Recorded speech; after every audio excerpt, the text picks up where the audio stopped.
Otep, bien-aimés frères et sœurs, vous connaîtrez la vérité et la vérité vous affranchira. Ça, c'est pas moi qui le dis, c'est la Bible qui le dit.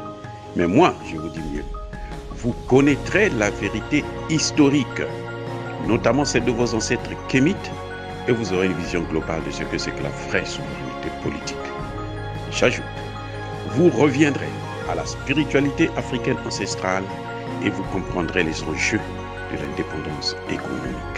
Et pour terminer, vous accepterez votre identité culturelle kémite et vous obtiendrez deux choses. La première, c'est la paix. La seconde, c'est le développement, à une condition. L'unité de toute l'Afrique noire, l'unité de tous les Noirs du monde entier.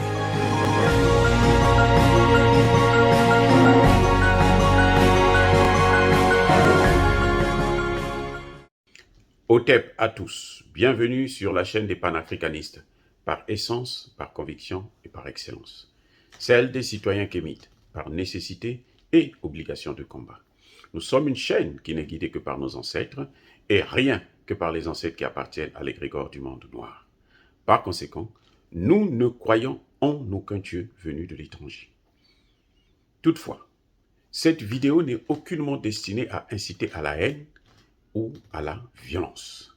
Car nous menons un combat d'abord spirituel, ensuite politique, géopolitique et géostratégique contre l'impérialisme, le colonialisme, le néocolonialisme et l'endocoloniat.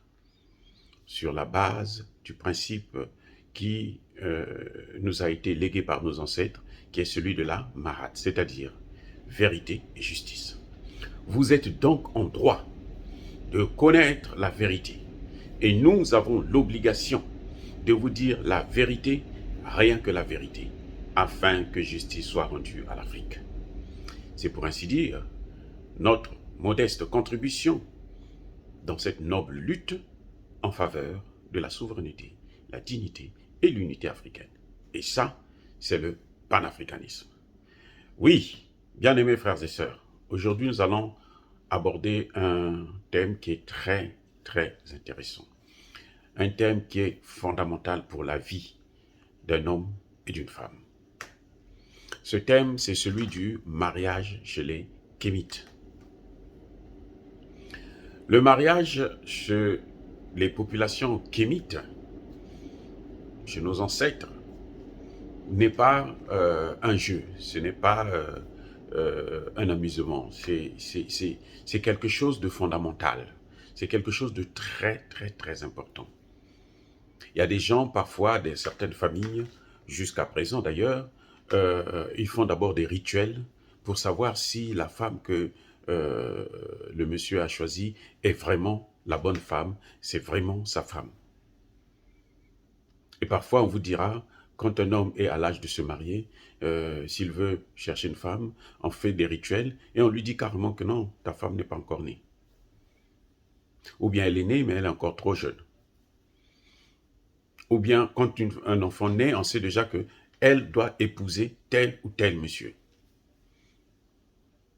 Parce que le mariage, ce n'est pas un jeu, ce n'est pas une affaire de deux personnes. C'est une affaire de plusieurs familles et qui engage parfois toute une communauté. Parce que quand un homme a un destin particulier, s'il a une mauvaise femme, son destin est foutu. C'est vrai que vous avez par exemple des phénomènes comme la dot, qu'on ne trouve pas dans les pays dits civilisés, hein, qui se disent eux civilisés, hein, mais civilisés bien entendu, mais ils ont quand même leur civilisation les pousse à aller faire des guerres dans des pays qui ne leur doivent rien du tout, comme l'Afrique par exemple. Bref, le mariage c'est pas comme ici en Occident où tu prends la femme et puis bon, vous partez, vous cherchez un témoin qui vient et puis bon ben, on vous marie. Il y a des endroits ici aux États-Unis, vous pouvez vous marier, décider de vous marier et vous vous mariez aussi le même jour. Le jour où vous prenez la décision, là, bon, aujourd'hui on va se marier, vous partez et puis on vous marie, c'est tout, c'est fini, c'est clair. Vous n'avez pas besoin de, comme par exemple en France où on mène une enquête d'un mois, de ceci, non, on fait des annonces, non, on n'a pas besoin de ça. Voyez? Donc le mariage, ce n'est pas quelque chose, chez les Kémites, c'est pas n'importe quoi. L'homme peut avoir le pouvoir, mais en général, c'est la femme qui gouverne, ou il gouverne avec la femme. C'est pour ça que dans certaines cultures, il y a des postes stratégiques, comme par exemple ambassadeur, ministre. À l'époque, on ne pouvait pas nommer quelqu'un qui n'est pas marié, qui n'a pas une stabilité, parce que le mariage, c'est aussi le signe de la stabilité, que l'homme est posé, que l'homme est responsable.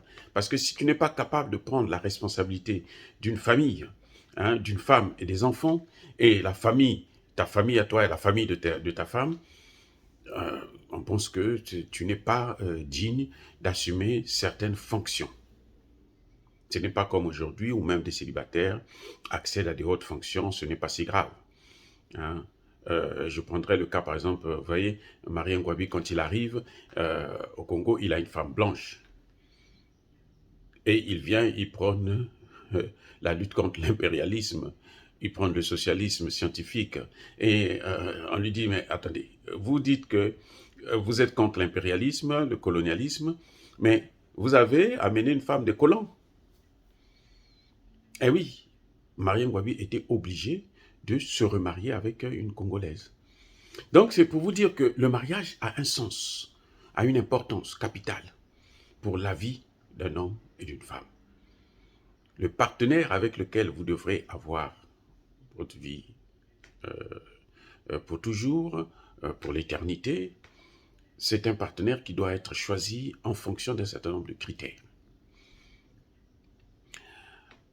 Dans le mariage, selon ce que j'ai pu constater dans mes recherches, il est très important, comme je disais tantôt, le mariage, ce n'est pas une affaire de deux personnes, c'est une affaire de deux familles, parfois même quatre, parfois 8. Donc, c'est une affaire qui engage parfois toute une communauté, toute une société, tout un village. Et pour ça, vous avez absolument besoin de l'accord des parents. Eh oui, c'est fondamental d'obtenir l'accord des parents quand vous voulez vous marier. Parce que c'est très rare que du côté de la femme, qu'il y ait des complications. Parce qu'en général, les parents de la femme sont toujours heureux de savoir que leur fille va se marier. Sauf lorsque le mari que leur fille a choisi montre un caractère tellement négatif et ostentatoire que les parents peuvent dire non, non, non, nous, celui-là, on n'en veut pas. En général, il y a toujours des problèmes du côté du mari, de l'époux. Et surtout en ce qui concerne la maman. Le papa, ça passe plus facilement, c'est plus facile de le convaincre, mais le côté de la maman, c'est très difficile. Mais en tout cas, ce qui est certain, c'est qu'il faut avoir l'accord de la famille. Quand la maman hésite, bon, le papa peut trouver des moyens pour convaincre sa femme, ou bien, s'ils sont séparés, pour voir comment donner la bénédiction à l'enfant. Et la maman, en général, se soumet à la volonté du père. Mais cette volonté est obligatoire. Parce que vous ne pouvez pas vous marier si vous n'avez pas la bénédiction de vos parents. Ça n'a aucun sens. Il faut avoir le sceau des parents. Surtout pour le mari. Et tout faire pour convaincre les parents. Il y a des gens qui se disent, bon, papa n'est pas d'accord, maman n'est pas d'accord, bon, on s'en fiche, on va faire notre mariage, c'est le mariage à l'état civil, on n'a pas besoin de son avis. Non. Ça, je vous le déconseille. En tant que kémite, je vous le déconseille. Il faut suivre la procédure normale. Parce que vous devez aller donner la dot. Et la présentation de la dot ne se fait pas par le marié. Non. Ce sont les parents du marié qui viennent demander la main aux parents de la fille. C'est là justement qu'il y a la liaison entre les deux familles. Et cette dot-là, elle est très importante quand vous devrez assumer vos responsabilités. Il faut, et j'insiste là-dessus, il faut payer la dot. Tout ce qu'on vous a demandé. Ne faites pas des promesses inutiles, parce que ça peut avoir des conséquences. J'ai connu des femmes qui se sont mariées parce que le mari n'avait pas donné toute la dot, et puis il est parti, il a eu son problème, c'était avoir la femme, il est parti, cette femme-là n'a pas pu lui donner des enfants. Ils ont beau aller voir des médecins, aller ceci, aller cela, elle n'a jamais pu produire des enfants. Et parfois, ça cause des problèmes, c'est parfois la cause de la séparation avec la femme. Donc la dot, il faut la respecter et il faut donner cette dot-là. Du côté du mari, il faut toujours avoir, même de la femme, mais surtout du mari, parce que c'est là où il y a surtout de problèmes, pour le choix de la femme, il faut toujours avoir l'accord des parents. Il faut s'arranger à ce que les parents puissent être d'accord. Sinon, ce mariage est appelé à mourir, à se casser, qu'on le veuille ou non. Ça prendra le temps que ça prendra, mais après, vous finirez par vous séparer. Et vous allez constater que la plupart des mariages de nos ancêtres, de nos parents, qui sont restés avec la femme jusqu'à la mort, ce sont des mariages qui ont respecté ces règles-là. La volonté des parents et la dot. La procédure traditionnelle. La procédure civile que vous voyez là, ce n'est pas notre mariage à nous. Ça, c'est celui des Occidentaux. Et comme vous savez, eux, ils nous ont toujours imposé leur culture. On est obligé de faire avec. Mais sinon, chez nous, ce n'est pas ça le mariage. Le mariage commence par la présentation, la dot, et puis maintenant, ce mariage traditionnel, quoi, qui est couronné par la dot. Chez nous, le mariage, c'est ça. Il y a de ces familles où vous venez, dès que vous donnez la dot, on vous dit maintenant, faites ce que vous voulez. Vous pouvez ou ne pas les inviter lors du mariage à l'état civil, ce n'est pas leur problème. Ils ne seront pas fâchés pour ça, ils s'en fichent éperdument. Ce qui est important pour eux, c'est la dot. Parce que cette dot-là, c'est aussi un signe de respect à la famille de la femme. Et c'est aussi un signe d'honneur pour la famille du mari. Parce qu'on se dit, on vous respecte puisque vous avez donné la dot. Les parents de votre femme doivent vous respecter parce que vous avez payé votre dot. Maintenant, l'autorisation des parents, c'est pour la bénédiction. Pour qu'ils puissent vous bénir, pour que vous puissiez vivre longtemps. C'est ça, ce que c'est que le mariage chez les Kémites. Le mariage chez les Kémites, ce n'est pas le mariage que vous voyez là, à l'état civil, devant un maire. Le maire n'est pas votre parent, on s'en fout. Le maire vient pour une procédure, notamment ici en Occident, pour avoir les papiers, pour ceci. C'est pour ça qu'on a besoin de ça. Mais sinon, à partir du moment où vous avez donné la dot, elle a été acceptée par les parents. Vous avez suivi votre procédure traditionnelle, normale. Ça y est, c'est fini, vous êtes marié. Ce n'est pas non plus, comme on le voit maintenant, de plus en plus d'ailleurs, un homme qui rencontre une femme, ils s'entendent, bon, allons-y, on va vivre ensemble, et puis ça c'est, là, ils font des enfants. Ça, ce n'est pas le mariage du tout. C'est une liaison. On reconnaît le monsieur comme étant le mari, la femme comme étant la femme. On peut même l'appeler madame un tel, monsieur, mais ça n'a rien à voir avec le mariage kémite. Le mariage kémite, vous devrez respecter les parents, notamment les parents de la femme, en apportant la dot. Voyez, donc il y a de ces choses que nous devrons connaître, surtout les jeunes qui ne sont pas encore passés par là. Vous devrez vous arranger à convaincre vos parents pour qu'ils acceptent le mariage.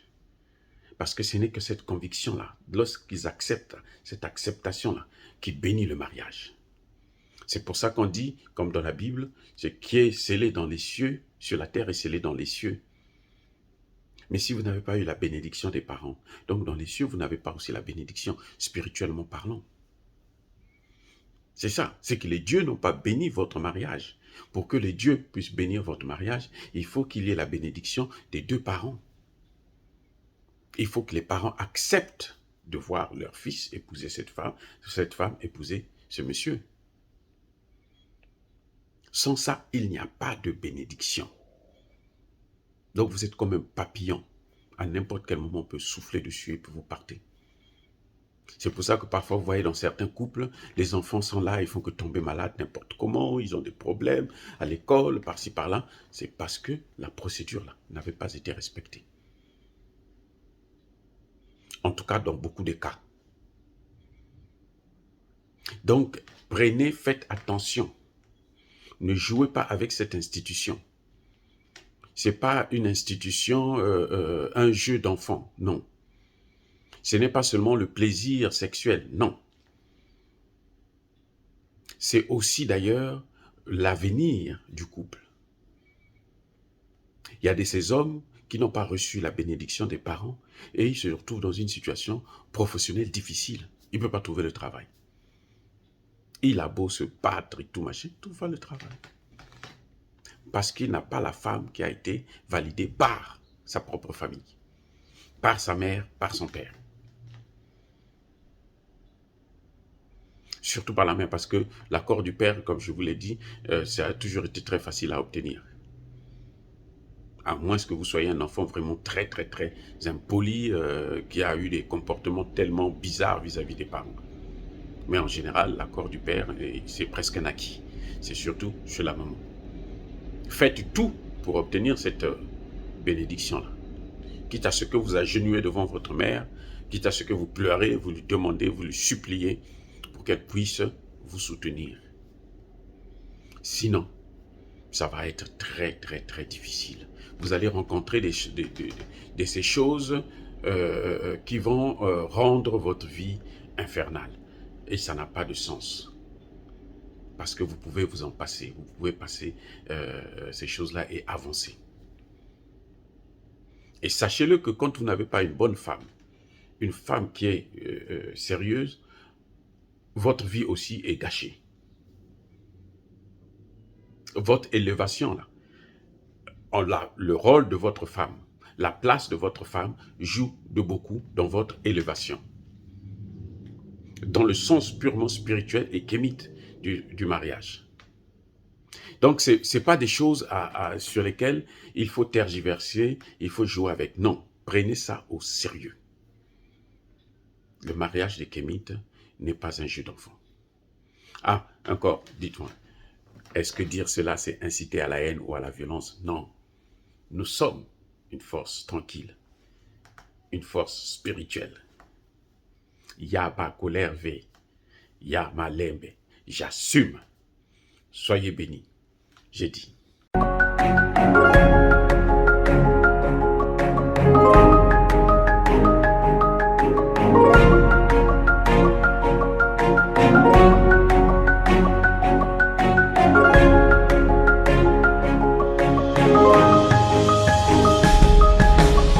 Eux, ils marchent par la foi et non par la vue. Mais moi, je vous conseille vivement de marcher par la connaissance scientifique et historique, notamment celle de nos ancêtres kémites, par les 5 sens et par l'intelligence. Otep, vive l'Afrique éternelle et que Dieu vous bénisse. Abou Apia.